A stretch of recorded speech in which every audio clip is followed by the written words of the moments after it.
So, what's up guys? So, malapit na ako matapos sa aking shift. So, habang naghihintay tayo para matapos ang aking shift, pag-usapan natin kung magkano nga ba ang minimum wage dito sa Canada.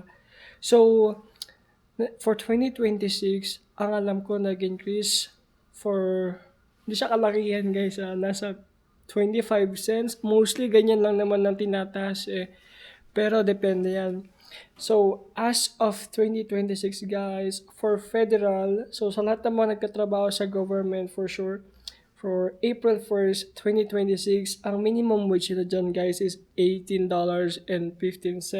So, kung mo multiply mo yan sa pesos is nasa 760 per hour. So, 18.15 ang salary sa government per hour. And then, sa Alberta naman is $15 per hour, or I would say sa peso, 15 times 42, that would be 630 pesos per hour.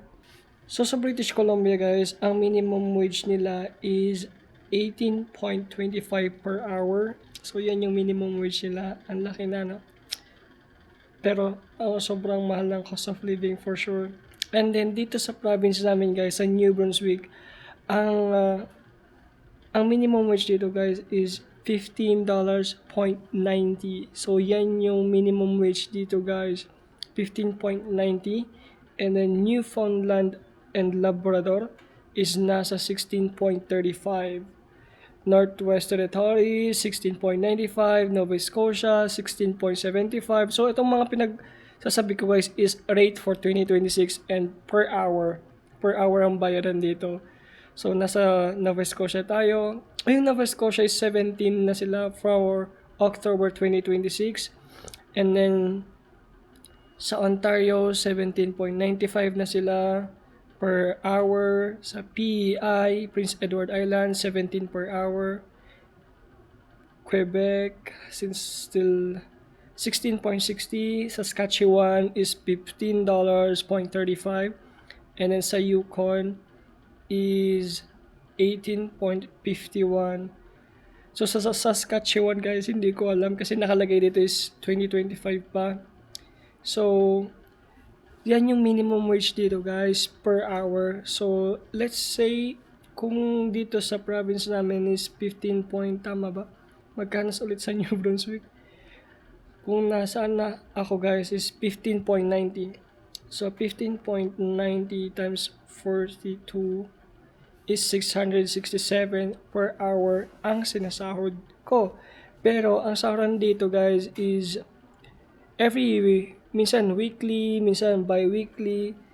So, let's say compute natin guys, 15.90 times 8 hours per day, 8 hours kang nagtatrabaho. Ang sinasahod mo per day is 127 dollars times natin yan sa 10. So, kumikita ka in 10 days ng 1,272. Kaso, guys, lahat ng ito is ang bilis lang talaga maubos. Kasi nga, yung cost of living dito, halos lahat naman sa buong Canada, sobrang mahal ng cost of living. And then, sa gastusin na guys, so dun pa lang tuwing sa sahod guys, nauubos siya. Kasi nga, lahat, sobrang mahal nga ng bilihin, especially sa bi-weekly hulugan ng sasakyan, and then think about it guys, may insurance pa, and then grocery, what for pa kaya yung may mga family, so yung apartment mo pa. So syempre, yung ganong kalaki sinasahod, dun lang din naman napupunta. Though, may naitatabi ka naman for sure, pero hindi siya kalakihan.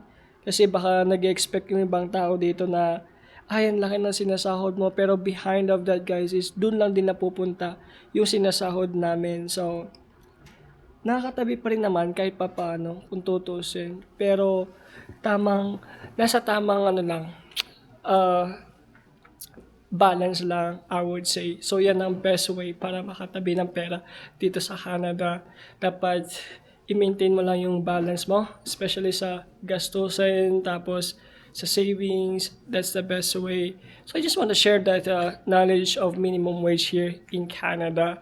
Pero sa totoo lang guys, the more you have a lot of skill, let's say carpenter, and then constructions or roofing, whatever. Pero sa mga, I would say, fast food or dito sa hotel, ang minimum wage lang guys is nasa ganyang rate. Alam mo yun? Pero pag nasa skilled ka naman na trabaho, I would say yung rate nila is sobrang taas. Nag-rate sila minsan ng $30, $25. So, the more you skill, the more you have bigger salary. So, I just want to share that guys. So, have a great day. Thank you for watching my vlog. So, keep subscribing on my YouTube channel so at least you can keep in touch of my new video. Okay?